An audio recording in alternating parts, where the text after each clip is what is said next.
Good morning, all of you. In today's lecture, we will discuss about the reactions of the amino acids involving the COOH group.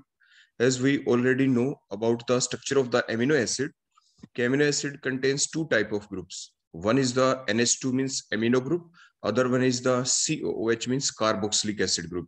So due to the presence of these two type of groups in the same compound, that is the amino acids, the amino acid can show the two type of reactions, mainly two type of reaction. First, the reaction in which the NH2 group get involved, the other reactions in which the COOH group get involved. But there are some reactions in which the both NH2 and the COOH group are both collectively in the different step they are involved. In the first step, the NH2 group involved. In the second step, the COOH group is involved.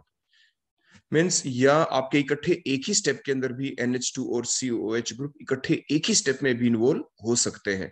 तो means ये different type के reactions हैं जो हम study करेंगे।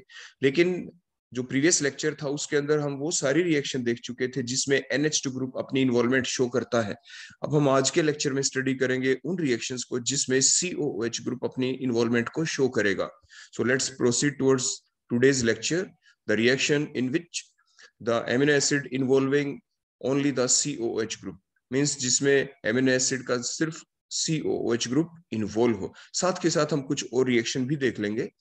तो सबसे पहला काम है कि जो आपके एमिनो एसिड हैं, जैसे हम सभी जानते हैं, ये वीक एसिड की तरह काम करते हैं। क्यों करते हैं? क्योंकि कोई भी ऐसा सब्सटेंस जिसके अंदर दोनों ग्रुप हो, एक एसिडिक ग्रुप हो, एक आपका बेसिक ग्रुप हो, तो वो सब्सटेंस कभी भी स्ट्रॉन्ग एसिड और स्ट्रॉन्ग बेस नहीं होता, वो वीक एसिड ही होता है, वीक बेस ही होता है। और जो दोनों तरह के कैरेक्टर दिखाए, जो एसिडिक कैरेक्टर भी दिखाए, जो आपका बेसिक कैरेक्टर भी दिखाए, आप उसे क्या कहते हैं? वो आपके एम्फोटेरिक सब्सटेंस कहलाते हैं। तो मीन्स जो आपका एमिनो एसिड है, they act as a weak base, they can also act as a weak acid. तो अगर ये वीक एसिड की तरह एक्ट करते हैं due to the presence of that COH group, तो ये किसके साथ करेंगे react? They can react with a strong base like the NaOH, KOH। Means कोई भी ग्रुप 1 हाइड्रोक्साइड ग्रुप 2 हाइड्रोक्साइड के साथ ये रिएक्ट कर सकते हैं एंड दस they can give the salt. क्योंकि एसिड और बेस के बीच रिएक्शन होती है तो क्या बनता है? बड़ी बेसिक डेफिनेशन है ये एसिड की। कैसे पढ़ते थे आप कभी? कि acid are those substance which can react with the base to give salt and water, ऐसा हम पढ़ते थे कभी, लोअर क्लासेस से आप पढ़ते हुए आए हैं। तो सिमिलरली देखो, ये एमिनो एसिड है हमारे पास, और जो एमिनो एसिड होता है इसके बारे में एक बेसिक चीज तो हम जानते हैं कि they exist in the form of the zwitterion. ये ज्विट्राइन की फॉर्म एग्जिस्ट करते हैं। ये IR डाटा के बेसिस के ऊपर हम एक्सप्लेन कर चुके थे कि जो बैंड मिले हम IR स्पेक्ट्रोस्कोपी के अंदर, वहां पे जो बैंड मिला वो NH3 पॉजिटिव की वजह से बैंड आया था।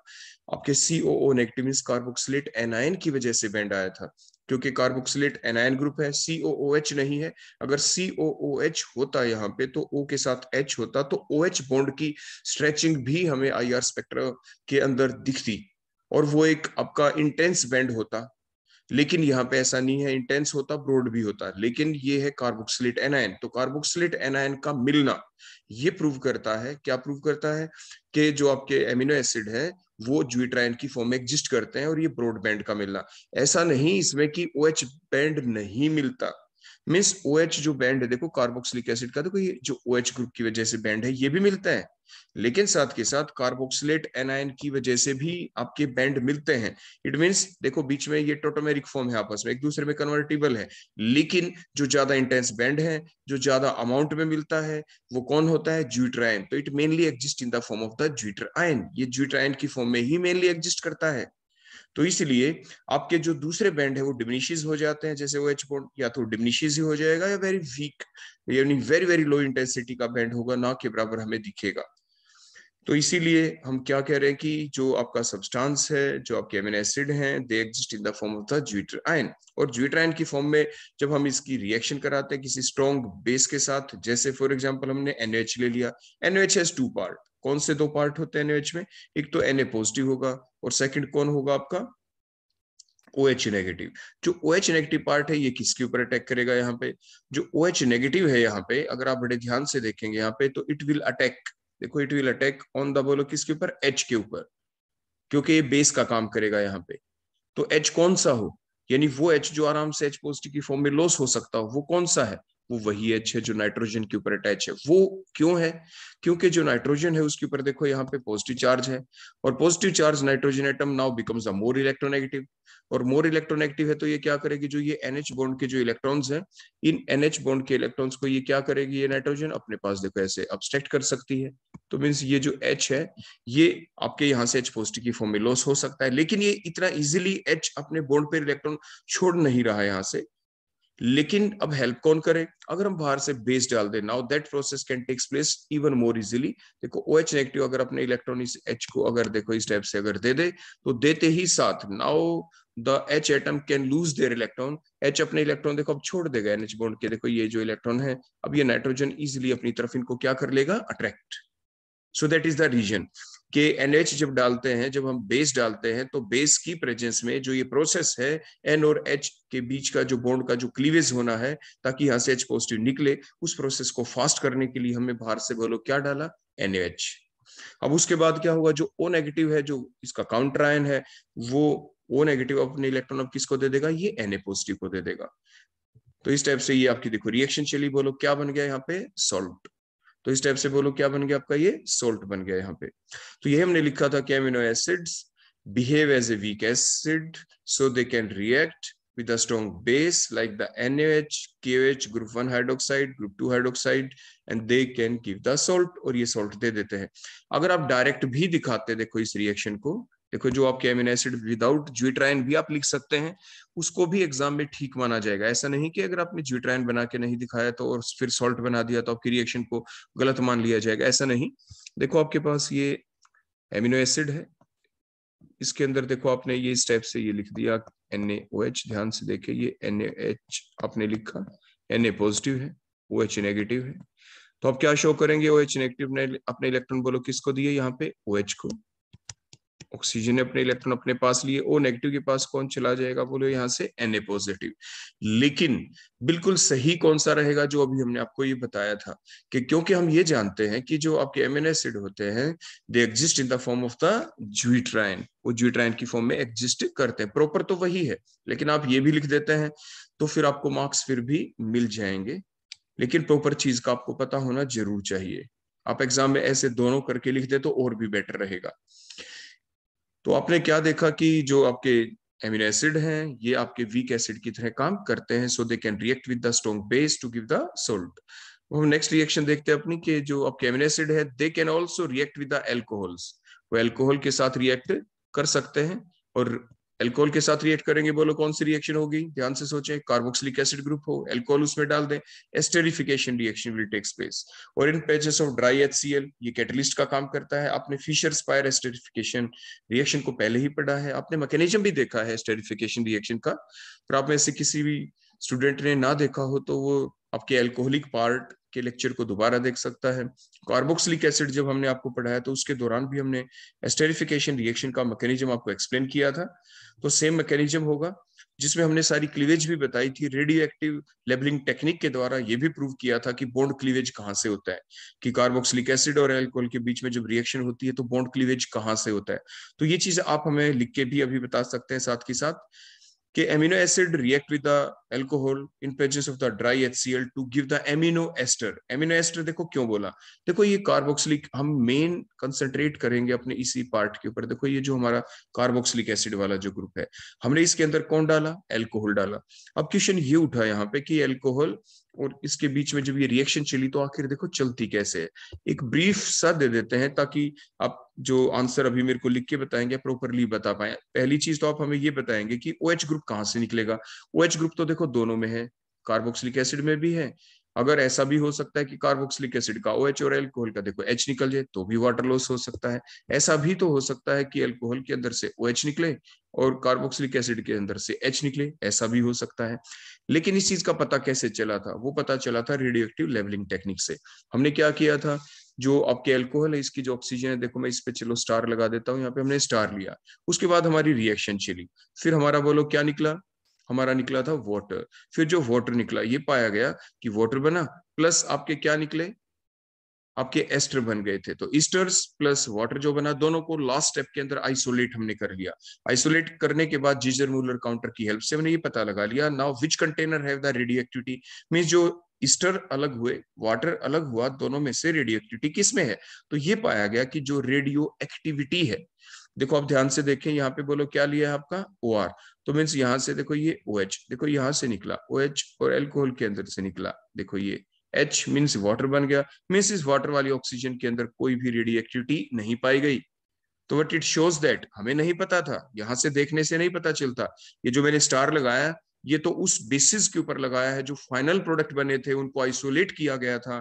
आइसोलेट करने के बाद उन फाइनल प्रोडक्ट को अलग करने के बाद उनके अंदर रेडियो एक्टिविटी को डिटरमाइन किया गया था, which of the following now have the radio activity. तो it is found that the esters have the radio activity and the water which is formed as a side product has no radio activity. तो ये कब हो सकता है, कैसे हो सकता है? वो तो तभी हो सकता है ना कि वाटर के अंदर रेडियो एक्टिविटी ना आए जब एल्कोहल का तो सिर्फ H आए और कार्बोक्सिलिक एसिड का क्या है, OH। देखो इस टाइप से यहां से OH निकले, तभी वाटर के अंदर रेडियोएक्टिविटी नहीं आएगी। तो वहां से प्रूव हुआ था ये कि जो बॉन्ड क्लीवेज होता है कार्बोक्सिलिक एसिड का, जो कार्बोनिल ग्रुप और जो ऑक्सीजन है, इसके बीच से ही देखो यहां से बॉन्ड क्लीवेज हुआ था ऐसे। तो ये रेडियोएक्टिविटी लेवलिंग टेक्निक ने प्रूव किया था। उसके बाद ये तो हो गई रेडियोएक्टिविटी लेवलिंग टेक्निक की। अब बात आ जाती है जैसे मैकेनिज्म, हमने आपको कैसे बताया था। मैकेनिज्म सिर्फ ऐसे बताया गया था कि कार्बोक्सिलिक एसिड के अंदर देखो जो ये ऑक्सीजन है OH ग्रुप वाली, इसने अपने देखो जो लोन पेयर है वो किसको दिए, उसने अपने लोन पेयर देखो इस स्टेप से, एक ही स्टेप में बता रहे हम इकट्ठे, स्टेप बाय स्टेप नहीं।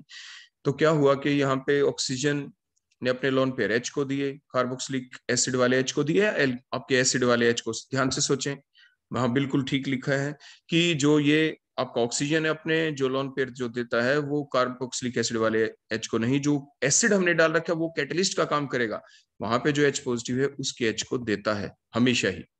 तो यहाँ पे ऑक्सीजन गेट ना, प्रोटोनेटेड ऑक्सीजन पे देखो ऐसे पॉजिटिव चार्ज आ जाएगा, और पॉजिटिव चार्ज आते ही ये इलेक्ट्रॉन पेयर देखो CO बॉन्ड के अपनी तरफ देखो ऐसे अट्रैक्ट करेगा, अपनी तरफ अट्रैक्ट करेगा तो पॉजिटिव चार्ज देखो फिनिश हो जाएगा। यहाँ पे जो कार्बोनिल ग्रुप वाला कार्बन, इसके ऊपर देखो पॉजिटिव चार्ज आ गया। अब ये पॉजिटिव चार्ज आ गया तो अब इसको इलेक्ट्रॉन कौन दे, तो ये जो अल्कोहल है, ध्यान दे देखो ये जो अल्कोहल है यहाँ पे अल्कोहल, ये ऑक्सीजन अपने इलेक्ट्रॉन पेयर बोलो किसको देगा, ये इस कार्बन को देखो दिया यहाँ पे। अगर इसने दे दिया तो अब ये जो ऑक्सीजन है अल्कोहल वाली, इसके ऊपर पॉजिटिव चार्ज आ जाएगा देखो। तो इसका पॉजिटिव चार्ज कैसे फिनिश हो, OH बॉन्ड देखो अल्कोहल में OH बॉन्ड, वो इलेक्ट्रॉन आपके ऑक्सीजन की तरफ आ गए। तो लास्ट स्टेप में बोलो क्या निकला, ये H पॉजिटिव निकल गया। मींस पहली स्टेप में H पॉजिटिव यूज हुआ था, लास्ट स्टेप में H पॉजिटिव रिलीज हो गया। So the HCl here act as the catalyst, वो यहाँ पे कैटलिस्ट का काम करता है। क्योंकि पहली स्टेप में कोई चीज यूज हो जाए, आखिरी स्टेप में वही चीज रीजनरेट हो जाए, तो वो सब्सटेंस आपका कैटलिस्ट का काम करता है। तो यहाँ पे HCl आपके कैटलिस्ट का काम करेगा, और आपका फाइनल प्रोडक्ट देखो क्या बना इन सारी चीजों को देखते हुए। अब ध्यान से देखें, ये कार्बोनिल ग्रुप, कार्बोनिल ग्रुप के साथ देखो that is the new bond, new bond बना रही, यहाँ पे बोलो कौन जा लगा, OR ग्रुप, कहां से आया, एल्कोहल के अंदर से आया। तो ये आपके ईस्टर्स बन गए। लेकिन क्योंकि रिएक्शन हम एमिनो एसिड के साथ कर रहे थे, एमिनो एसिड में देखो NH2 ग्रुप भी है, और यहाँ पे भी देखो NH2 ग्रुप आपका मेंटेन है, उसके ऊपर रिएक्शन नहीं हुई। प्लस आपका जो COH ग्रुप है देखो वो ईस्टर ग्रुप के अंदर कन्वर्ट हो चुका है। अब now the final product has the two functional group, one is that esteric group and other one is the amino group. So product thus form called as the amino ester, इसलिए हम इनको amino Easter कह देते हैं। तो यही हमने लिखा था, देखो the amino acid on reaction with the alcohol in presence of the catalyst that is the dry HCl gas to give the amino esters, ये amino esters आपके प्रोड्यूस कर देते हैं। तो ये नेक्स्ट रिएक्शन हो गई आपकी। इस पार्ट में हम पढ़ रहे हैं एमिनो एसिड की वो रिएक्शन जिसमें carboxylic acid group COOH group अपनी इन्वॉल्वमेंट को शो करेगा। पहली जो रिएक्शन हमने देखी थी कि इसने प्रूव किया था अपना एसिडिक नेचर। एसिडिक नेचर कैसे प्रूव किया था, जब हमने NaOH डाला। लेकिन एक चीज और आपको ध्यान है यहाँ पे कि अगर हम इसके अंदर जो एमिनो एसिड है, अगर हम यहाँ पे सिंपल सोडियम डाल देते तो क्या होता, आप जानते हैं सोडियम डाल देते तो यहाँ पे कैसा काम होता कि देखो H पॉजिटिव जो Na पॉजिटिव है, देखो यहाँ पे Na positive plus electron loss होते हैं। तो अब क्या होता, जो H पॉजिटिव है वो इस इलेक्ट्रॉन के साथ मिलके, देखो ये जो H पॉजिटिव हमने ये निकलते हुए दिखाया था, देखो ये वाला H पॉजिटिव, देखो ये वाला H पॉजिटिव, ये इलेक्ट्रॉन के साथ मिलके क्या बनाएगा, H, ऐसे ऐसे H और मिलेंगे, कौन सी गैस निकल जाएगी, हाइड्रोजन गैस। प्लस आपका क्या बनेगा, जो ये दूसरा प्रोडक्ट देखो यहाँ पे जो ये बन चुका है, ये कौन है जो मैंने क्वेश्चन मार्क लगाया, ये यही आपका सोल्ट बन गया। क्योंकि जो Na पॉजिटिव है ये O नेगेटिव के साथ मिल जाएगा, salt plus hydrogen gas. Means आपने एक टेस्ट ट्यूब ली, टेस्ट ट्यूब के अंदर आपके पास कौन है, एमिनो एसिड था, एमिनो एसिड के अंदर आपने क्या डाला, NaOH की बजाय, ये प्रूव करने के लिए कि उसके अंदर एसिडिक नेचर है, आपने Na डाला था, Na जैसे ही आपने ऐड किया, डालते ही साथ आपने देखा ब्रिस्क एफरवेसेंसेस आने शुरू हो गए, बबलिंग शुरू हो गई टेस्ट ट्यूब के अंदर। Why that bubbling occur? That bubbling occur due to the formation of that HCl H2 gas. ये हाइड्रोजन गैस प्रोड्यूस हुई। तो हाइड्रोजन गैस का बनना ये प्रूव करता है इसका एसिडिक नेचर है। क्योंकि हाइड्रोजन गैस बनी कैसे? हाइड्रोजन गैस तो तभी बनेगी ना कि जो आपके अमीनो एसिड है इसके अंदर से H पॉजिटिव आएगा। वो H पॉजिटिव क्या करेगा? जो यहाँ पे आपके कौन निकली थी बोलो? ये इलेक्ट्रॉन जो कौन दे रहा है? यहाँ पे देखो, ये इलेक्ट्रॉन जो Na ने दिए, इस इलेक्ट्रॉन को किसने कैप्चर किया, किसने लिया? H पॉजिटिव ने। तो H पॉजिटिव ने इलेक्ट्रॉन लिए, कौन सी गैस बोलो प्रोड्यूस हो गई? आपकी प्रोड्यूस हो गई ये हाइड्रोजन गैस। तो हाइड्रोजन गैस तभी बनती है जब H पॉजिटिव लॉस होंगे। तो वो प्रूव करता है अमीनो एसिड के एसिडिक नेचर को। अब सेकंड रिएक्शन हमने देखी कि जो आपके अमीनो एसिड हैं दे can also react with the alcohol like the simple esterification reaction, जहां पे आपके अल्कोहल और कार्बोक्सिलिक एसिड के बीच रिएक्शन होती है। और फाइनल प्रोडक्ट को हम यहाँ पे एमिनो ईस्टर्स कह देते हैं, क्योंकि फाइनल प्रोडक्ट के अंदर दो दो फंक्शनल ग्रुप थे, एक आपका एमिनो ग्रुप था और सेकंड आपके कौन थे? आपके COOR ग्रुप था। देखो यहाँ पे COOR ग्रुप, तो so called as the amino esters, आप इन्हें एमिनो ईस्टर्स कह देते हैं। अब हम चलते हैं अपनी नेक्स्ट रिएक्शन के ऊपर। नेक्स्ट रिएक्शन है जिसमें हम OH ग्रुप को रिप्लेस करेंगे आपके किसके द्वारा? देखो आप ध्यान से देखें हम क्या करने वाले हैं। Reaction of the thionyl chloride with the after protecting the NH2 group. आपने ये सुना था, आपको बताया गया था पिछली रिएक्शन के अंदर कि जब आप प्रोटीन की सिंथेसिस करेंगे, जब आप पेप्टाइड सिंथेसिस करेंगे, मींस जब different amino acid amino acid amino acid amino acid amino acid आपस में क्या करेंगे बोलो? कंबाइन करेंगे, कंडेंस करेंगे। दो वर्ड होते हैं, एक तो एडिशन, एक कंडेंसेशन। ध्यान रखें, एडिशन का मतलब होता है कि दो मॉलिक्यूल जब आपस में एक दूसरे के नजदीक आए, रिएक्ट करें, they add up with each other, आपस में एड अप हो जाते हैं। Simply add up means no loss of the side product, कोई साइड प्रोडक्ट लॉस नहीं होगा। लेकिन जब मैंने अभी वर्ड यूज किया they get condensed, means amino acid molecule आपस में जब कंडेंस होते हैं, मींस जब वो एक दूसरे के नजदीक आते हैं, आपस में रिएक्ट करते हैं, means now the elimination of the side product occur, कोई ना कोई साइड प्रोडक्ट जरूर निकलेगा। तो साइड प्रोडक्ट निकले तो आपकी कंडेंसेशन प्रोसेस, साइड प्रोडक्ट ना निकले, आपस में जस्ट एड अप हो जाए दो रिएक्टेंट, तो that is the addition process. तो आपके पॉलीमर वाले चैप्टर में आपको बताया जाता है कि आपके पॉलीमर दो टाइप के बनते हैं, या तो एडिशन पॉलीमर या कंडेंसेशन। तो यहाँ पे जो हम प्रोटीन्स बनाते हैं, पेप्टाइड सिंथेसिस करते हैं, ये एक एडिशन प्रोसेस होती है या कंडेंसेशन होती है? बताओ कौन सी होती है? ये एडिशन नहीं होती, क्योंकि साइड प्रोडक्ट लॉस होता है, तो ये कंडेंसेशन प्रोसेस है। तो पॉलीमर जो बनता है यहाँ पे वो कंडेंसेशन पॉलीमर होता है। आपके प्रोटीन्स जो है वो कंडेंसेशन पॉलीमर है। बॉडी के अंदर, प्लांट्स के अंदर तो नेचुरली अपने आप बनते रहते हैं in the presence of the catalyst, catalytic process होती है, अपने आप चलती है बॉडी के अंदर। तो लेकिन अगर हम लेबोरेटरी के अंदर बनाते हैं तो दैट यानी कॉम्बिनेशन एक दूसरे के नजदीक लाना, कॉम्बिनेशन भी कौन सा? कंडेंसेशन वाला, कंडेंसेशन करवाना, that is a highly endothermic process. तो एंडोथर्मिक प्रोसेस को इजी करने के लिए हमने बताया था लास्ट लेक्चर के अंदर हम क्या करते हैं, आपके जो ये कार्बोक्सिलिक एसिड ग्रुप है, इस कार्बोक्सिलिक एसिड ग्रुप को एक्टिवेट किया जाता है। COOH group is less reactive, तो इसको मोर रिएक्टिव बनाया जाता है कि इसको एसिड हैलाइड में कन्वर्ट कर दें। OH ग्रुप हटा के यहाँ पे Cl लगा दें।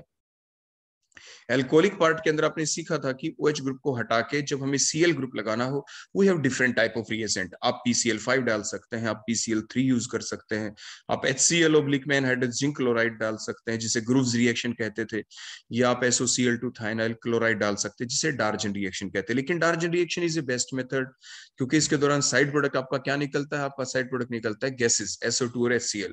लेकिन उससे पहले भी मैंने एक चीज आपको बताई थी कि आपकी इतनी इजी नहीं होती लेबोरेटरी के अंदर आपके डिफरेंट एमिनो एसिड को आपस में कंबाइन करना, क्योंकि एंडोथर्मिक रिएक्शन है, आपकी अनवांटेड रिएक्शन भी हो सकती है। So to stop the unwanted reaction, क्योंकि जब हम पेप्टाइड सिंथेसिस करते हैं तो एक सीक्वेंस भी तो चाहते हैं।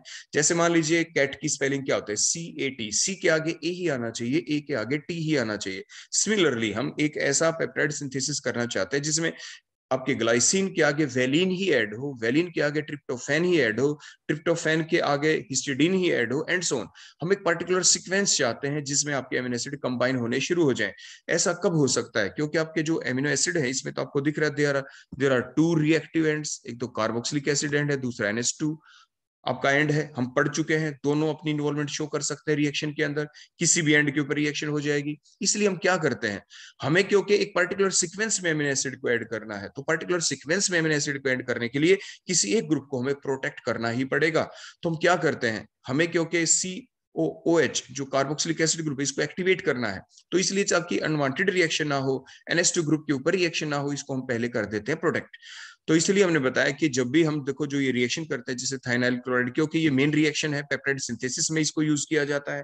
पेप्टाइड सिंथेसिस में मैं इसलिए ये बातें बता रहा हूँ, जो हमारा वो टॉपिक आया पेप्टाइड सिंथेसिस का, जिसमें डिफरेंट मैकेनिज्म है उसके, classical peptide synthesis and so on, सारी बातें हम एक्सप्लेन करेंगे आगे। तो उसके दौरान जब हम आगे देखेंगे तो हमारा सबसे पहला काम होता है कि प्रोटेक्ट करना, एक एंड को प्रोटेक्ट कर लेना, उसको छुपा लेना, उस ग्रुप को मास्क कर देना ताकि वो अपनी रिएक्टिविटी एक्सप्लेन ना कर पाए, और दूसरे ग्रुप को मोर एक्टिव बना देना। तो वही अब हम आपको यहाँ पे देखो करके दिखा रहे हैं कि सबसे पहले हम क्या करेंगे कि जो एमिनो एसिड है they can not directly be converted into the acid halides due to the presence of the NH2 group, so the reaction occur in the following step. हम डायरेक्ट आपके जो CH ग्रुप है उसको COCl में convert नहीं कर सकते, क्योंकि यहाँ पे NH2 ग्रुप भी प्रेजेंट है, इसलिए अनवांटेड रिएक्शन हो जाएगी, NH2 ग्रुप के ऊपर भी रिएक्शन हो जाएगी। तो अब हम क्या करें, हम सबसे पहले NH2 ग्रुप को प्रोटेक्ट करेंगे। और NH2 ग्रुप को कैसे प्रोटेक्ट करते हैं, NH2 group is protected by the different reagent, हमारे पास डिफरेंट रिएजेंट है। हम उसको बेंजाइल ऑक्सी कार्बोनिल क्लोराइड के साथ रिएक्ट कर सकते हैं, जिसे आप कहेंगे बोक ग्रुप भी बोल देते हैं इन ए शॉर्ट। तो ये बेंजाइल ऑक्सी जो कार्बोनिल क्लोराइड है, देखो इसकी हमने स्ट्रक्चर लिखी, देखो ये बेंजाइल ग्रुप होता है, देखो इतना, और इसके अंदर ये कार्बोनिल ग्रुप है, ये Cl है, so called as the benzyl oxy carbonyl chloride. जब इसकी रिएक्शन चली तो बड़ी सिंपल सी रिएक्शन होगी। यहाँ पे देखो रिएक्शन कैसे चली, नाइट्रोजन के पास लोन पेयर है, नाइट्रोजन NH बॉन्ड के इलेक्ट्रॉन्स देखो अपने पास लेगा, और अपने लोन पेयर अब किसको दे देगा, कार्बोनिल ग्रुप वाले कार्बन को। उसके ऊपर क्यों इलेक्ट्रॉन देगा, देखो इलेक्ट्रॉन देने का मतलब होता है बॉन्ड फॉर्मेशन। नाइट्रोजन अपने लोन पेयर की हेल्प से कार्बोनिल ग्रुप वाले कार्बन के साथ न्यू बॉन्ड बनाया, तो जिसकी वजह से, और वहां पे ही क्यों दिए, क्योंकि कार्बोनिल ग्रुप वाला जो कार्बन है उसके ऊपर क्या होगा, स्लाइट पॉजिटिव चार्ज, और Cl के ऊपर क्या होगा, स्लाइट नेगेटिव चार्ज। अब कार्बन के तो 5 बॉन्ड हो गए, तो निकलेगा कौन यहाँ से, Cl। देखो ये Cl दोनों इलेक्ट्रॉन लेके यहाँ से रिलीज हो जाएगा। तो ओवरऑल न्यू बॉन्ड फॉर्मेशन हुई नाइट्रोजन के और कार्बोनिल ग्रुप वाले कार्बन के बीच में, देखो ये न्यू बॉन्ड फॉर्मेशन हो गई। इसी को कहते हैं कि हमने NH2 ग्रुप को प्रोटेक्ट कर दिया है। तो NH2 ग्रुप अब आपका प्रोटेक्ट हो चुका है। इसके बाद नेक्स्ट स्टेप के अंदर अब हम क्या करेंगे, अब हम करेंगे रिएक्शन। रिएक्शन किसके साथ, now the reaction takes place in between the protected amino acid with the thionyl chloride.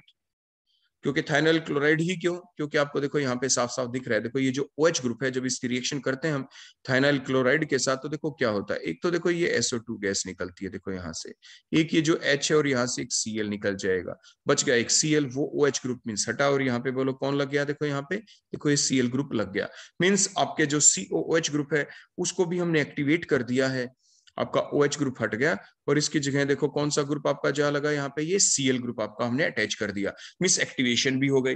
तो मींस ये दो स्टेप आपकी, जब भी हम पेप्टाइड सिंथेसिस करेंगे तो उसके दौरान हमें ये चीज करनी है। एग्जाम में कहा भी तो जा सकता है कि आप 3 एमिनो एसिड के मान लीजिए नाम दे दें एग्जाम में, कि भाई ग्लाइसिन, प्रोलीन और हिस्टिडीन, तीनों को कंबाइन करें और इसी सीक्वेंस में करें। पहले आप क्या नाम है ग्लाइसिन लें, उसके बाद उसमें वैलिन ऐड करें, उसके बाद आप हिस्टिडीन को ऐड करते हुए दिखाएं।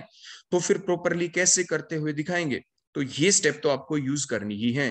पहले आप NH2 ग्रुप की प्रोटेक्शन करेंगे। NH2 ग्रुप की प्रोटेक्शन की, कौन से NH2 ग्रुप की, आप सबसे पहले मैंने बताया जैसे ग्लाइसिन लेंगे, तो ये जो R की वैल्यू थी, देखो यहाँ पे एमिनो एसिड में, यहाँ पे R की जगह आप क्या पुट कर देंगे, आप यहाँ पे H पुट कर देंगे, देखो ये ग्लाइसिन हो गया। उसके बाद हम ग्लाइसिन की क्या करेंगे, प्रोटेक्शन, जैसे अभी करते हुए दिखाई। फिर हम इसमें क्या डालेंगे, जैसे थाइनाइल क्लोराइड, हम CH ग्रुप को एक्टिवेट कर देंगे। अब एक्टिवेशन इसकी हो गई। अब हम सेकंड कौन सा एमिनो एसिड हमें लेना है, सेकंड एमिनो एसिड मान लीजिए हमें वैलिन लेना है, तो हम वैलिन की स्ट्रक्चर बनाएंगे, देखो यहाँ पे आ गए। और वैलिन की अब रिएक्शन होगी, किसके साथ होगी बोलो, यहाँ पे देखो ये COCl ग्रुप है, COCl ग्रुप है, तो इसकी रिएक्शन किसके साथ होगी, आपके दूसरा जो एमिनो एसिड हमने लिया है। तो मैं स्टेप बाय स्टेप हम रिएक्शन ये आपको आगे करके भी दिखाएंगे। तो सिर्फ हम आपकी प्रैक्टिस करवा रहे हैं, 2 स्टेप की प्रैक्टिस तो हो ही रही है, प्लस साथ के साथ हमारा ये टॉपिक भी चला हुआ है कि the reaction involving the CH group. लेकिन आपने यहाँ पे देखा कि CH ग्रुप की इन्वॉल्वमेंट तो हुई ही हुई, लेकिन इसके अंदर पहली स्टेप के अंदर इन्वॉल्वमेंट NH2 ग्रुप की भी हो जाती है। तो पहली स्टेप में इन्वॉल्वमेंट किसकी हुई, NH2 ग्रुप की, और सेकंड स्टेप में इन्वॉल्वमेंट किसकी की हमने, COOH ग्रुप की, कि जब हमने CH ग्रुप को एक्टिवेट किया, एक्टिवेशन करने के लिए उसकी इन्वॉल्वमेंट हमने शो की है। और NH2 ग्रुप की इन्वॉल्वमेंट कैसे शो की, उसकी प्रोटेक्शन के अंदर। इसके बाद हम ये बता दें कि ऐसा हमने क्यों किया। जैसे मैंने आपको पहले भी बता दिया, फिर रिपीट कर देते हैं कि जो आपके एसिड हैलाइड होते हैं they are more reactive than the CH group, इसीलिए हम सीएच ग्रुप को किस में कन्वर्ट कर देते हैं, इन द एसिड हैलाइड के अंदर during the peptide synthesis. Means protein की सिंथेसिस कह सकते हैं, पेप्टाइड सिंथेसिस आप उसे कह सकते हैं। इसके बाद नेक्स्ट हम करेंगे कि जो रिएक्टिविटी है सीएच ग्रुप की वो हम कैसे इंक्रीज करते हैं। The reactivity of the carboxylic acid group can also be increased by reacting the CH group with, बोलो किसके साथ करें, हम इसको पैरानाइट्रोफिनोल के साथ भी रिएक्ट कर सकते हैं। पैरानाइट्रोफिनोल के साथ जब हम इसकी रिएक्शन करेंगे तो क्या बनेगा, एक बहुत ही रिएक्टिव पैरानाइट्रोफिनाइल ईस्टर बन जाएगा। जैसे अभी हमने यहाँ पे बताया था कि एसिड हैलाइड बन जाते हैं, COCl बन गए थे, जो आपके CH ग्रुप को अपने एक्टिवेट कर दिया था, रिएक्टिव कर दिया था। यहाँ पे भी एक वेरी रिएक्टिव पैरानाइट्रोफिनाइल ईस्टर्स बन जाएंगे। देखो कैसे, लेकिन इसमें भी वही काम तो देखो करना पड़ेगा ना। सबसे पहले तो हम NH2 ग्रुप को प्रोटेक्ट करेंगे बोक ग्रुप के द्वारा। वैसे दूसरा ग्रुप भी है, लेकिन आमतौर पे हम बोक ग्रुप ही यूज करते हैं। तो बोक ग्रुप आपने लिया, वही बोलो कौन है ये, बेंजाइल ऑक्सी कार्बोनिल क्लोराइड, जिसमें कार्बन के ऊपर देखो, कार्बोनिल ग्रुप वाले कार्बन के ऊपर क्या है, स्लाइड पॉजिटिव चार्ज, Cl के ऊपर क्या है, slide negative charge. So that is the electrophilic centre. जो आपका NH2 ग्रुप है ये आपका न्यूक्लियोफिलिक सेंटर की तरह काम करेगा, क्योंकि नाइट्रोजन के ऊपर क्या है, लोन पेयर, ताकि नाइट्रोजन के ऊपर आपके पॉजिटिव चार्ज ना आए। अगर ये लोन पेयर देखो अगर डोनेट कर देगा तो देखो, तो फिर क्या करता है, साइमल्टेनियसली NH बॉन्ड के बॉन्ड पेयर इलेक्ट्रॉन्स को अपने पास अट्रैक्ट करता है और साइमल्टेनियसली अपने लोन पेयर देखो डोनेट कर देता है इस कार्बोनिल ग्रुप वाले कार्बन को, और कार्बन के 5 बॉन्ड साथ के साथ रिलीज हो जाता है। बोलो यहाँ से कौन, Cl negative. Means now the new bond formation takes place in between the carbonyl group carbon and the nitrogen atom, जो हमने रेड कलर से यहाँ पे शो भी कर दिया। तो आपका नया बॉन्ड बन गया, और साथ के साथ लॉस कौन हुआ है, यहाँ से लॉस होता है आपका HCl। उसके बाद नेक्स्ट रिएक्शन में अब आपकी जो प्रोटेक्टेड अमीनो एसिड, अब उसकी रिएक्शन करेंगे हम पैरानाइट्रोफिनोल के साथ। देखो अगर ये NO2 ना होता तो क्या होता, फिनोल होता। OH ग्रुप के रिस्पेक्ट में पैरा पोजीशन के ऊपर NO2 है, सो कॉल्ड एज द पैरानाइट्रोफिनोल।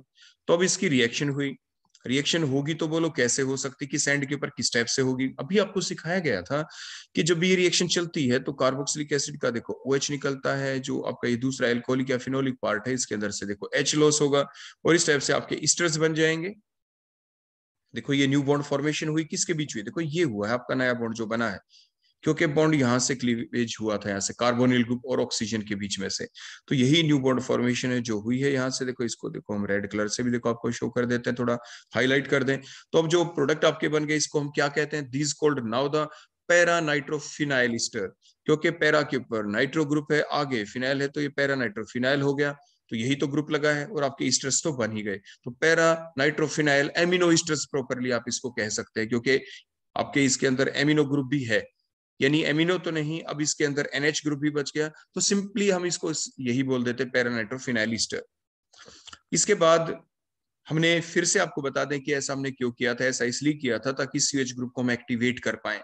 तो यहाँ पे भी आपने देखा दो फंक्शनल ग्रुप की इन्वॉल्वमेंट हुई इस रिएक्शन में। पहले स्टेप के अंदर आपके NH2 ग्रुप की इन्वॉल्वमेंट हुई है जब हमने प्रोटेक्ट किया था NH2 ग्रुप को, सेकंड के अंदर CH ग्रुप की इन्वॉल्वमेंट हो गई है। और ये आपकी दो स्टेप आपको करनी ही पड़ती है ड्यूरिंग द पेप्टाइड सिंथेसिस। इसके बाद नेक्स्ट रिएक्शन हम लेते हैं जो कि सिंपल रिएक्शन है कार्बोक्सिलिक एसिड की, जिसमें हम डीकार्बोक्सिलेशन करते हैं। तो देखो जब हम रिएक्शन करेंगे एमिनो एसिड के NaOH में, आपने ध्यान दिया होगा काफी बार हमने बताया, मान लीजिए बेंजोइक एसिड को बेंजीन में कन्वर्ट करें तो क्या करें, बेंजोइक एसिड, बेंजीन के ऊपर कौन सा ग्रुप लगा हुआ है आपका, अगर हमने देखो बेंजीन के ऊपर कौन सा ग्रुप लगा दिया, COH ग्रुप, तो आप उसे देखो बेंजोइक एसिड कहते हैं इस टाइप से। अगर हम ये कहते हैं इसको बेंजीन के अंदर कन्वर्ट करें तो आप क्या करते थे, हमने बार बार बताया कि आप ये याद रख लीजिए रिएजेंट को NaOH में CaO डाल के और आप इसको हीट कर दें, फिर क्या होगा, डीकार्बोक्सिलेशन, देखो रिएक्शन यहां से हो जाती है, तो क्या बन गया बोलो, आपका बन गया बेंजीन रिंग। तो मींस डीकार्बोक्सिलेशन रिएक्शन जब भी हम करवाते हैं तो हम क्या डालते हैं, NaOH में C और हीट कर देते हैं। लेकिन साथ के साथ आप बेरियम ऑक्साइड भी डाल सकते हैं, आपकी डीकार्बोक्सिलेशन रिएक्शन होगी। यहाँ से बोलो हमने क्या डाला, देखो ये NaOH में C और हमने हीट कर दिया। तो जैसे अभी मैंने बताया था कि बेंजोइक एसिड को भी तो बेंजीन में कन्वर्ट किया था, या एसिटिक एसिड को आप मीथेन के अंदर कन्वर्ट कर रहे हो। मीन सिंपल CH ग्रुप को रिमूव करें, H एटम वहां पे लगा दें, तो वो कहलाती है डीकार्बोक्सिलेशन रिएक्शन। आमतौर पे रिएजेंट यूज करते हैं NaOH में C और हीट कर दें। और यहाँ पे साथ के साथ हमने बेरियम ऑक्साइड भी लिखा, आप इसको भी यूज कर सकते हैं। एग्जाम में अक्सर ये लिखा मिलता है, इसलिए हमने खासतौर पे बेरियम ऑक्साइड लिखा है, क्योंकि NH में सी हो तो आप बार बार याद करते हैं, बार बार पढ़ लेते हो, आपके दिमाग में होता है, पेपर में आ गया। व्हाट विल हैपन, ऐसे अमीनो एसिड की स्ट्रक्चर बना दें, ग्लाइसिन की बना दें, what will happen when glycine react with NH में सी हो, तो आप क्या करेंगे, तो आप बिल्कुल डायरेक्ट डिकार्बोक्सिलेशन कर देंगे। लेकिन ये आ जाए what will happen when glycine react with barium oxide, और आपने हीट कर दिया तो क्या होगा। तो आमतौर पे आप बेरियम ऑक्साइड नहीं लिखते हैं, तो वो दिक्कत आ जाती है, वहां पे आपके दिमाग एकदम क्लिक ना भी करें, इसलिए आपको बार बार ये बोला गया कि बेरियम ऑक्साइड भी लिखा मिल सकता है, आपके ग्रुप 1 का हाइड्रोक्साइड लिखा मिल सकता है। आमतौर पे हम NaOH लेते हैं। तो ये रिएक्शन चली, और देखो यहाँ से बोलो क्या हो गया, आपका डीकार्बोक्सिलेशन हो गया। यहाँ से देखो एक ही स्टेप पे वैसे समझाने के लिए बताएं, तो देखो जो OH नेगेटिव, इसने इलेक्ट्रॉन देखो H को दिए, OH बॉन्ड के इलेक्ट्रॉन देखो ऑक्सीजन के पास शिफ्ट होके ऑक्सीजन अपने लोन पेयर दिखा दिया। डायरेक्ट हम दिखा देंगे कि OH बॉन्ड के जो इलेक्ट्रॉन है they get shifted toward the carbon atom, और ये दोनों इलेक्ट्रॉन बोलो किसके पास आ गए, कार्बन के पास। कार्बन के पास नेगेटिव चार्ज, नेगेटिव के पास कौन आएगा, Na पॉजिटिव। देखो Na पॉजिटिव, तो Na पॉजिटिव फिर हम क्योंकि मीडियम से हमें H मिल जाएगा, मीडियम से क्या मिल जाएगा, H, और इस टाइप से हमें क्या मिल जाएगा, बोलो यहाँ पे आपने ओवरऑल क्या देखा कि आपकी डीकार्बोक्सिलेशन हो गई। यहाँ से बोलो कौन सी गैस निकल गई, हमें CO2 गैस निकालनी है, तो CO2 गैस निकल जाए। अगर एक स्टेप में आप डायरेक्ट याद करते हैं तो हम ऐसा बताते हैं कि यहाँ से डीकार्बोक्सिलेशन रिएक्शन आपको करनी है, तो H बच गया, H लग गया कार्बन पे, तो बोलो कौन बन गए, एमीन्स मिले हमें, क्योंकि अब फाइनल प्रोडक्ट के अंदर एक ही फंक्शनल ग्रुप है, that is the NH2 group, means amino group, और ये एमिनो ग्रुप आपका प्राइमरी एमीन है, क्योंकि एक ही कार्बन से अटैच है। देखो ये यहाँ पे NH2 ग्रुप, तो इसीलिए हम इसको क्या कहेंगे, that is the primary amine. तो प्राइमरी एमीन हमें यहाँ पे मिल गए। नेक्स्ट रिएक्शन हम लेते हैं, ये नेक्स्ट रिएक्शन भी आपकी रिडक्शन रिएक्शन है, lithium aluminium hydride, sodium borohydride, sodium ethanol, H2O(Ni, means ये सारे रिएजेंट दिखते ही आपको क्या लगता है, ये सारे रिएजेंट क्या है, ये सारे के सारे रिएजेंट आपके रिड्यूसिंग एजेंट होते हैं।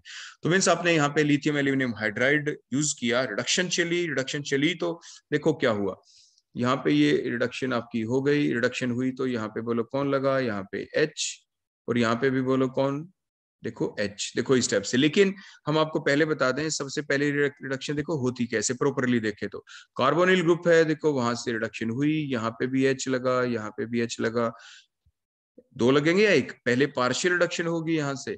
एक ही स्टेप में समझना चाहें तो आप देखो दोनों बॉन्ड को तोड़ दें, आपके दो H ऊपर लग जाएंगे, दो H देखो ये नीचे लग गए, देखो इस टाइप से आपके एल्कोहल बन गए। बोलो कौन बन गए आपके एल्कोहल्स, देखो डायरेक्ट ही दिखा देते हैं, देखो आपके ये एल्कोहल बन जाएंगे, देखो ये बन गया आपके एल्कोहल, देखो हो गया ना, कार्बन के ऊपर बोलो कौन जा लगे, तो H, और ये आपका OH है, तो रिडक्शन हुई। तो एमिनो एसिड की जब हमने रिडक्शन करवाई लिथियम एल्यूमिनियम हाइड्राइड के साथ, तो क्या बने आपके पास, अब इस फाइनल प्रोडक्ट में देखे कितने फंक्शनल ग्रुप है, two functional group, one is the OH hydroxy group है, मींस एल्कोहलिक ग्रुप है, दूसरा आपका NH2 मींस एमिनो ग्रुप है, so called as the amino alcohol, हम इनको एमिनो एल्कोहल कहते हैं, हम इनको हाइड्रोक्सिल एमीन नहीं कहेंगे। देखो हमने स्पेशली लिखा है, देखो क्यों लिखा, काफी बार पाया गया कि जब आपके एग्जाम होते हैं तो उसके दौरान कुछ बच्चे ऐसा लिख देते हैं, तो आपको हाइड्रोक्सिलेमीन नहीं लिखता, आपके क्लास टेस्ट लिए जाते हैं उसके दौरान भी कुछ बच्चे इस प्रोडक्ट को हाइड्रोक्सिलेमीन बोल देते हैं। तो हाइड्रोक्सिलेमीन देखो होते कौन है, इन दोनों के बीच आपको पता होना जरूरी है। देखो आपने ये पढ़ा है ना, अभी बार बार भी हम बोल रहे हैं कि देखो आपके पास ये नाइट्रोजन है, नाइट्रोजन के पास देखो एक लॉन पेयर शो करके हम 3 बॉन्ड पे हम H लगा दें, तो what are these, that is the ammonia, ammonia है। इस अमोनिया के जो 3 H हैं, अगर हम इनमें से किसी एक H को हटा दें और फिर हम वहां पे बोलो क्या लगा दें, वहां पे हम लगा देते हैं एक OH ग्रुप। देखो OH अब हमने लगाया, यहाँ पे OH बोलो कहाँ लगाया, नाइट्रोजन के ऊपर लगाया है। नाउ दिस कॉल्ड, देखो एमीन तो है ही ये, क्योंकि एमीन कौन होते हैं, देखो जो रिएक्टेंट होता है ये आपका अमोनिया है, और जो अमोनिया है अगर इस अमोनिया के अंदर से हम H हटा दें और कोई भी दूसरा ग्रुप लगा देते हैं, now that called amines, amines है। लेकिन दूसरा ग्रुप लगाया कौन सा, वो यहाँ पे लगाया OH hydroxy group, so called hydroxylamine, आप इनको हाइड्रोक्सिलेमीन कहते हैं। तो ये जरूर ध्यान रखना कि अगर हम जो नाइट्रोजन के ऊपर जो H लगे हुए हैं उन H को हटा के रिप्लेसमेंट आप OH से करते हैं, तभी आप उन जो स्पीसी है उसको हाइड्रोक्सिल एमीन कहेंगे। लेकिन यहाँ पर जो हमारा प्रोडक्ट बना, इसके अंदर आप बड़े ध्यान से देख सकते हैं कि हमारे जो एमिनो ग्रुप था, ध्यान दें जो एमिनो ग्रुप था, देखो ये NH2 दैट रिमेन मेंटेन्ड, ये आपका बोलो क्या है, देखो ये यू का यू रहा है, हमने इसका H हटा के इसके ऊपर OH नहीं लगाया इस रिएक्शन के दौरान। इसलिए हम इसको हाइड्रोक्सिलेमीन नहीं कहेंगे। अलग से सेपरेट कार्बन के ऊपर हमने लगाया है, कार्बोक्सिलिक एसिड ग्रुप की हमने रिडक्शन की है, वहां से हमें अल्कोहल मिले हैं, तो इसलिए हम इनको कहते हैं, बोलो क्या है, एमिनो ग्रुप भी है, एल्कोहलिक ग्रुप भी है, so called amino alcohols, generally जिस नाम से हम इसको पुकारेंगे। अब हम चलते हैं नेक्स्ट रिएक्शन की तरफ। जैसे हमने पीछे सीखा कि जो NH2 ग्रुप है उसको प्रोटेक्ट कैसे किया जाता है, जैसे मैंने बताया बोक ग्रुप के द्वारा NH2 ग्रुप को हम प्रोटेक्ट कर रहे थे, पीछे आपने देखा था। फिर जो प्रोटेक्शन, जो आपकी रिएक्टिविटी जो इंक्रीज की थी हमने कार्बोक्सिलिक एसिड की उसके अंदर, लेकिन अब हम अगर हमें कुछ देखो, जो पेप्टाइड सिंथेसिस जब हम करते हैं तो उसके दौरान हमें कभी तो NH2 ग्रुप को प्रोटेक्ट करते हैं, वो रिएक्शन भी हो सकती है, लेकिन वो रिएक्शन भी तो हो सकती है जिसमें हम कार्बोक्सिलिक एसिड ग्रुप को प्रोटेक्ट कर लें और NH2 ग्रुप के थ्रू यानी एडअप करते चले जाएं आपके डिफरेंट एमिनो एसिड को। तो हमें उस चीज का भी पता होना जरूरी है कि कार्बोक्सिलिक एसिड ग्रुप वाले जो एंड है उसको हम प्रोटेक्ट कैसे करते हैं, तो वही हम बता रहे हैं। Means the protection of the carboxylic acid group is generally been done by converting the carboxylic acid group into the esteric group. और एस्टरिक ग्रुप कौन, मींस जैसे आप मिथेनॉल ऐड कर सकते हैं, इथेनॉल ऐड कर सकते हैं, आप बेंजाइल ग्रुप लगा के फिर ऐड कर सकते हैं, मींस बेंजाइल अल्कोहल आप यूज कर सकते हैं, तो आमतौर पे हम बेंजाइल अल्कोहल यूज करते हैं। तो means alcohol act as the protecting group for masking the carboxylic acid group, जो आपके कार्बोक्सिलिक एसिड ग्रुप है उसको एक्ट आपके क्या करने के लिए, उसको प्रोटेक्ट करने के लिए हम अल्कोहल को यूज करते हैं। वो अल्कोहल आपके डिफरेंट टाइप के हो सकते हैं, आप वो मिथेनॉल ले सकते हैं, इथेनॉल ले सकते हैं, बेंजाइल अल्कोहल ले सकते हैं। जैसे ये बेंजाइल ग्रुप है, देखो इतना जो हमने यहाँ पे स्ट्रक्चर बनाई, और आगे OH है तो अल्कोहल हो गया, so called as a benzyl alcohol. आपको फिर से याद दिला दें कि आप इन चीजों को भूला ना करें कि देखो बेंजीन रिंग है और बेंजीन रिंग के ऊपर हर जगह H होते हैं, हर जगह H होते हैं। अगर हम इन डिफरेंट H में से किसी भी एक H को हटा दे, देखो ये बेंजीन की स्ट्रक्चर है, किसी एक H को मैं हटा दूं तो एक H को हटाने के बाद ये जो ग्रुप है, now that called the phenyl group. देखो ये फिनाइल ग्रुप है, अब ध्यान रखें। लेकिन अगर इस फिनाइल ग्रुप के ऊपर जो बेंजीन था, अगर मैं यहाँ पे कोई ग्रुप लगा देता हूं और मान लीजिए वो ग्रुप होता आपका CH3, now that is the toluene. अब ये जो टोल्विन है यहाँ पे, इस टोल्विन का अगर मैं एक H हटा दूं, देखो ये CH2 एक H मैंने हटा दिया, now that called as the benzyl group. अब आपने क्लियर देख लिया होगा, देखो साइड में स्ट्रक्चर फिर से ड्रा कर दें, बेंजीन रिंग का एक H हटा दे, now that is the phenyl group. देखो ये फिनाइल ग्रुप है यहाँ पे, और जो अगर टोल्विन का एक H हटा दें तो वो आपका कौन होता है, वो आपका कहलाता है बेंजाइल ग्रुप। ये चीज कई बार हम काफी देर हमें पढ़े हुए हो जाती है तो हम इनको भूल भी जाते हैं, इंटरमिक्स भी कर देते हैं। ये बेंजाइल ग्रुप है, ये फिनाइल ग्रुप है। अगर हम एक से ज्यादा H हटा देते बेंजीन का, देखो इस टाइप से ऐसे, तो ये फिनाइल ग्रुप की बजाय प्रॉपरली उस टाइम पे हम इसको बोल देते हैं एराइल ग्रुप, फिर हम इसको एराइल ग्रुप भी बोल देते हैं। लेकिन फिनाइल और एराइल दो जो ये दो शब्द हैं, इनको तो हम एक दूसरे की जगह ऑल्टरनेटिवली यूज करते भी रहते हैं, लेकिन प्रॉपरली पूछे तो भी पता होना चाहिए। बेंजीन रिंग का एक H हटाया तो फिनाइल ग्रुप है, एक से ज्यादा H हटा दें तो उसे आप एराइल ग्रुप कहते हैं। टोल्विन ले लें, टोल्विन का एक H हटा दें तो बेंजाइल ग्रुप है। अगर टोल्विन का एक से ज्यादा H हटा देते, देखो ऐसे, देखो हटा के दिखाते, देखो मान लीजिए मैंने देखो 2 H हटा दिए, देखो नाउ दैट इज कॉल्ड, बोलो कौन, बेंजल ग्रुप। आप इसे अब बेंजाइल नहीं, अब इसको बेंजल ग्रुप कहेंगे। मीन्स ये कॉमन सी जो बातें हैं आप ध्यान रखना, कभी आप इनको भूल ना जाएं, ये एक ही शब्द हमारे पूरे क्वेश्चन को गलत कर सकता है। तो ये बेंजल ग्रुप है। जैसे अगर हम एक H और भी हटा दे, देखो ये जो एक H और लगा हुआ है यहाँ पे, देखो हमने वो भी हटा दिया, देखो now that called benzo group, अब आप इसको बेंजो ग्रुप कहते हैं।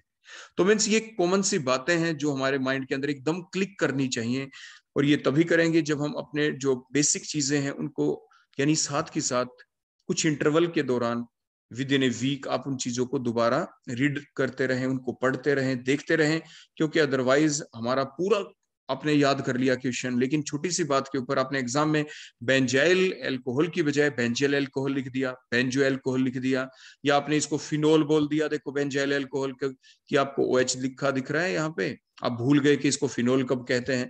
तो मीन्स बेंजीन के ऊपर सीधा आपका OH लग जाए तो आप उसे फिनोल कहते हैं। मीन्स आमतौर पे ये गलतियां पाई गई हैं, कुछ स्टूडेंट ऐसा कर देते हैं, तो इसलिए आपको ये चीजें यहाँ पे बताई गई हैं, तो आप ये गलती नहीं करेंगे। तो चलते अपने मेन पॉइंट के ऊपर दोबारा से, लेकिन ये भी इंपॉर्टेंट बातें थी जो आपको बताई गई।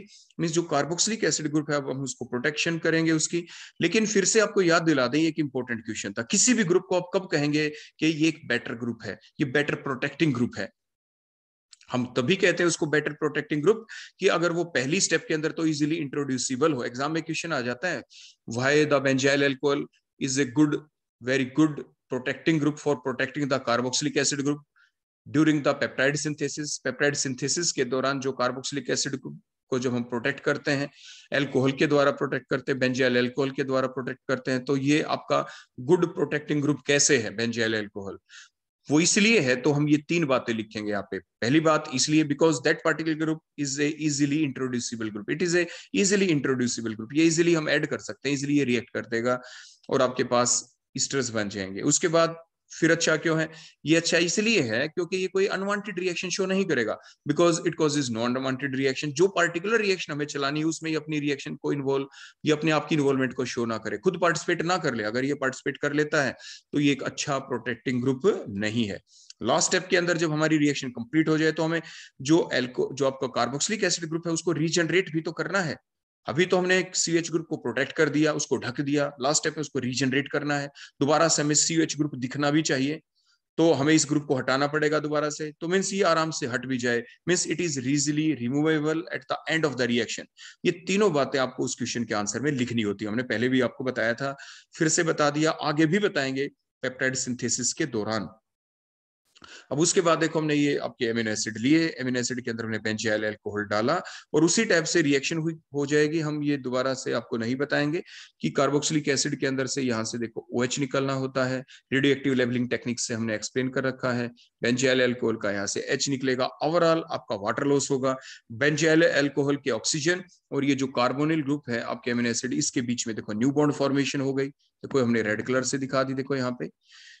तो इस टाइप से ये आपके ईस्टर्स बन गए, बेंजाइल ईस्टर बने हैं आपके यहाँ पे। बेंजाइल ग्रुप है ये देखो जो इंट्रोड्यूस हुआ है, जो लगा है, that is the benzyl group, so called as the benzyl ester formation takes place. तो इस टाइप से हम CH ग्रुप को क्या कर लेते हैं, बोलो, प्रोटेक्ट कर देते हैं।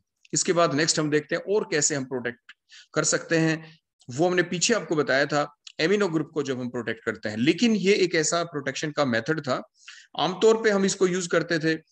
आपके पास मान लीजिए बहुत लंबी चेन है एमिनो एसिड की, मींस प्रोटीन है, या आप ये कह सकते हैं हमारे पास पॉलीपेप्टाइड है, हमें ये नहीं पता कि उसके अंदर एमिनो एसिडों की सीक्वेंस क्या है। कोई प्रोटीन है, हमें नहीं पता कि उसके अंदर जो एमिनो एसिड जुड़े हुए हैं उनकी पार्टिकुलर सीक्वेंस क्या है, तो उसको उसी सीक्वेंस को पता लगाने वाले मेथड को कहते हैं यानी एमिनो एसिड रेजिड्यू एनालिसिस। कि एमिनो एसिड, एक एक एमिनो एसिड को हम ब्रेक करें, प्रोटीन की लंबी चेन है, पहले एक एमिनो एसिड को हटाएं, उसको सेपरेट करें, देखें वो कौन सा एमिनो एसिड है, उसके बाद जो बची हुई आपकी लंबी चेन है उसमें से फिर नेक्स्ट आपके एमिनो एसिड को रिमूव करें एंड सो ऑन।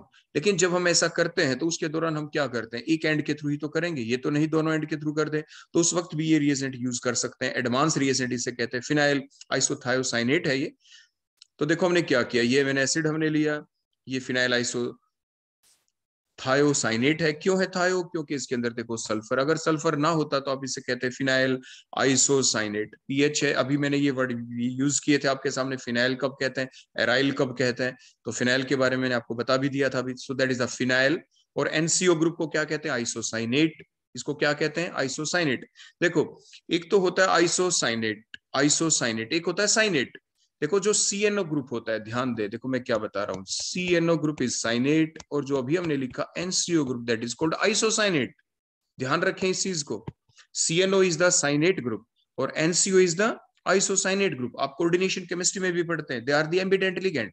मींस जो आपके CNO NCO हम कह रहे हैं, इसमें हमें ये देखना है कि इसमें लिंकेज किसके थ्रू है। If the linkage takes place through carbon means CNO group, तो उसे आप क्या कह देते हैं, आप उसे साइनेट कह देते हैं, NCO आइसोसाइनेट कह देते हैं। ऐसे ही यहां पर भी है, मींस अगर आप इसको CNS लिखते हैं, देखो CNS, तो बोलो क्या हुआ, हमने बताया था ना CNO को हम क्या बोल रहे थे, दैट इज द साइनेट। तो इसको क्या बोलेंगे, CNS को आप इसको कहेंगे थायोसाइनेट। थायो वर्ड ही तो लगाना है सल्फर के लिए, सो कॉल्ड द थायोसाइनेट।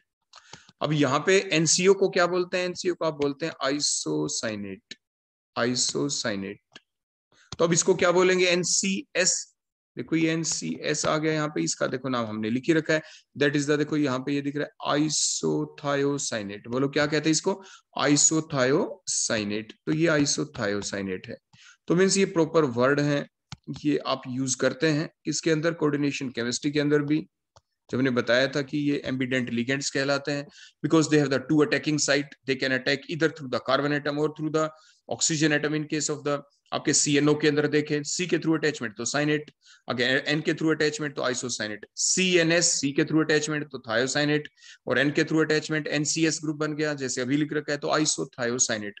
हमने यहाँ पे यूज किया है आपके फिनाइल आइसोथायोसाइनेट को। तो जब रिएक्शन चली यहाँ पे देखो किस टाइप से रिएक्शन चली, रिएक्शन कुछ ऐसे चली कि जो NH2 ग्रुप है ये तो देखो न्यूक्लियोफिलिक सेंटर है, और इलेक्ट्रोफिलिक सेंटर कहाँ पे, ये कार्बन जिसके ऊपर देखो पॉजिटिव चार्ज है, और उसमें अगर देखें तो एक साइड में सल्फर एक साइड में नाइट्रोजन, तो nitrogen is more electronegative than the बोलो सल्फर, तो ये नाइट्रोजन के ऊपर नेगेटिव चार्ज। तो जो NH2 ग्रुप है इसने क्या किया, इसने देखो NH बॉन्ड के देखो इलेक्ट्रॉन पेयर को देखो अपनी तरफ अट्रैक्ट किया ताकि नाइट्रोजन पे पॉजिटिव चार्ज ना आए, पीछे भी हमने कई बार बताया है। और ये अटैक किसके ऊपर किया, इस इलेक्ट्रोफिलिक सेंटर के ऊपर। दोनों इलेक्ट्रॉन बोलो किसकी तरफ शिफ्ट कर देंगे, देखो नाइट्रोजन की तरफ। तो न्यू बॉन्ड किसके बीच हुआ, नाइट्रोजन NH2 वाले नाइट्रोजन, और ये जो आपके फिनाइल आइसोथायोसाइनेट का जो CS बॉन्ड वाले कार्बन के साथ न्यू बॉन्ड फॉर्मेशन हो गई। और जो ये C और N के बीच में जो देखो ये जो डबल बॉन्ड है ये आपका सिंगल हो गया, नाइट्रोजन के ऊपर अब नेगेटिव चार्ज आ जाएगा, ये C डबल बॉन्ड N वाली नाइट्रोजन के पास H आ जाएगा, N नेगेटिव के पास H, देखो ये वाला H। तो ये हमने फाइनल प्रोडक्ट देखो आपका बना यहाँ पे, जिसमें हमने क्या दिखाया, देखो न्यू बॉन्ड फॉर्मेशन हो गई, देखो यहाँ पे ये कार्बन और देखो नाइट्रोजन के बीच, और जिस कार्बन और बोलो किसके बीच, नाइट्रोजन के बीच। उसके बाद देखें देखो ये जो फिनाइल ग्रुप था, फिनाइल ग्रुप के आगे जो नाइट्रोजन थी जिसपे नेगेटिव चार्ज आया था, देखो इस नेगेटिव के पास ये H भी आ गया।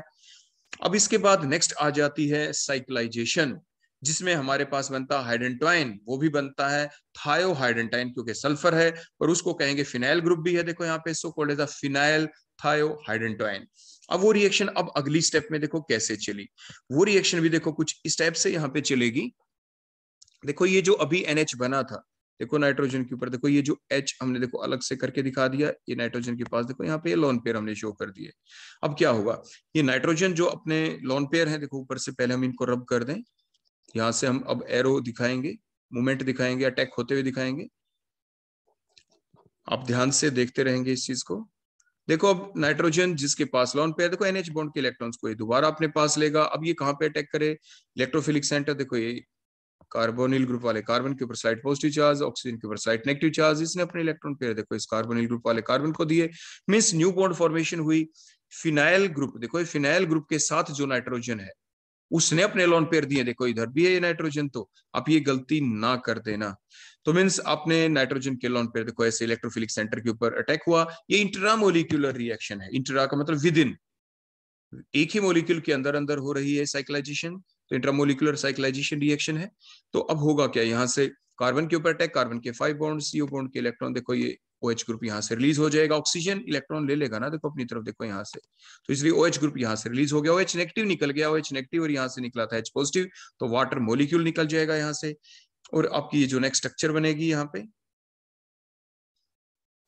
देखो ये नेक्स्ट स्ट्रक्चर बन गई, इसको क्या कहेंगे, that is the hydantoin, thiohydantoin, क्योंकि देखो सल्फर है, फिनाइल ग्रुप ये so called as the phenyl thiohydantoin आप इससे कह देंगे। तो फिनाइल थायोहाइडेंटाइन जो आपका बना, अब ये क्या काम आएगा, हम आगे भी बताएंगे आपको, ये काम आता है बोलो किस चीज को, मैंने पहले बताया कि इस टाइप से हमारे पास जो लंबी चेन है आपके पेप्टाइड के अंदर, आपके प्रोटीन्स के अंदर, एक एंड के थ्रू हमने रिएक्शन की, एक एमिनो एसिड को ये कैप्चर करेगा, यहाँ से कैप्चर करने के बाद आपकी साइड बाय साइड आपकी एमिनो एसिड एनालिसिस हम करते रहेंगे। तो जो एमिनो एसिड की देखो ये पहली चेन थी, देखो ये मैंने जो देखो इस टाइप से, देखो मैंने पहले भी आपको बताया था एमिनो एसिड, आगे डिटेल तो आगे ही बताएंगे, एक बार फिर से आपको बता दें। मान लीजिए ये पहला एमिनो एसिड, ये सेकंड, ये थर्ड और ये फोर्थ, और जो हमने ऊपर लिखा है मान लीजिए फर्स्ट एमिनो एसिड था, ये देखो ये वाला एमिनो एसिड फर्स्ट, और इस एंड के ऊपर बोलो कौन था यहाँ पे, जब हमने अब की बार जो रिएक्शन करके दिखाई है यहाँ पे, ये NH2 ग्रुप के थ्रू रिएक्शन हुई थी। देखो हम आपको फिर बता दूं, जो इन्वॉल्वमेंट हुई थी फर्स्ट, वो तो किसके थ्रू ही इन्वॉल्वमेंट हुई थी, देखो ये फर्स्ट एमिनो एसिड, इसका जो NH2 ग्रुप था उसके थ्रू ही तो इन्वॉल्वमेंट हुई थी। उसके बाद तो साइक्लाइजेशन हुई है जिससे हाइडेंटाइन बना है, ये आप ध्यान रखें। फर्स्ट स्टेप के अंदर NH2 ग्रुप की इन्वॉल्वमेंट हुई थी, तो मीन्स ये NH2 के थ्रू देखो इन्वॉल्वमेंट हुई, ये साइक्लिक स्ट्रक्चर बन गई, देखो ये हाइडेंटाइन बन गया, थायोहाइडेंटाइन बन गया, फिनाइल थायोहाइडेंटाइन बन गया। उसके बाद हम हाइड्रोलाइसिस करेंगे, देखो यहाँ से क्लीवेज हो जाएगा, देखो ये एक एंड यहाँ से निकल जाएगा, एक एमिनो एसिड, इसको आइसोलेट किया जाएगा, आइडेंटिफाई किया जाएगा, एंड सो ऑन, दोबारा फिर से डालेंगे यही फिनाइल आइसोथायोसाइनेट। अब ये जो सेकंड नंबर वाला एमिनो एसिड होगा अब इसके थ्रू रिएक्शन होगी, एंड सो ऑन, यानी स्टेप बाय स्टेप हम एक एक एमिनो एसिड को क्लीव करते रहेंगे, उसको आइडेंटिफाई करते रहेंगे, फिर नेक्स्ट एमिनो एसिड के साथ रिएक्शन उसको हम क्लीव करेंगे, फिर उसको आइडेंटिफाई करेंगे। तो इस मींस जो पेप्टाइड चेन है उसके अंदर एमिनो एसिडों की सीक्वेंस क्या है, उस सीक्वेंस का हम पता लगा लेते हैं, उसको सीक्वेंस एनालिसिस कहते हैं। उसे क्या कहते हैं? Sequence analysis. तो उसके अंदर हम इस रिएजेंट को यूज करते हैं जिसे एडवांस रिएजेंट हमने कहा। हम इस रिएजेंट को यूज करते हैं जिसको हमने फिनाइल आइसोथायोसाइनेट कहा। तो ये थी नेक्स्ट रिएक्शन जिसमें हमने पहली स्टेप के अंदर एमिनो एसिड को ही मेनली यूज किया, बाद में तो देखो साइक्लाइजेशन हुई है स्टेबिलिटी करने के लिए, उसके बाद हम इसको आइसोलेट करते रहते हैं जैसे अभी आपको बताया गया। इन डिटेल आगे पेप्टाइड सिंथेसिस के अंदर हम देखेंगे, आपके जो एमिनो एसिड रेजिड्यू एनालिसिस के दौरान हम देखेंगे कि कैसे ये डिफरेंट स्टेप को हम यूज कर पा रहे हैं। सो that is all about today's lecture, जिसके अंदर हमने कार्बोक्सिलिक एसिड की मेन रिएक्शन देखी थी, लेकिन साथ के साथ कुछ रिएक्शन अपने आप ही ऑटोमेटिकली इन्वॉल्व हो जाती हैं। तो सो that is all about the today's lecture. Next lecture के अंदर हम स्टडी करेंगे उन रिएक्शंस को मेनली जिसमें दोनों ग्रुप ही इन्वॉल्व होंगे, कार्बोक्सिलिक एसिड भी और आपके NH2 ग्रुप भी इन्वॉल्व होगा। Thank you.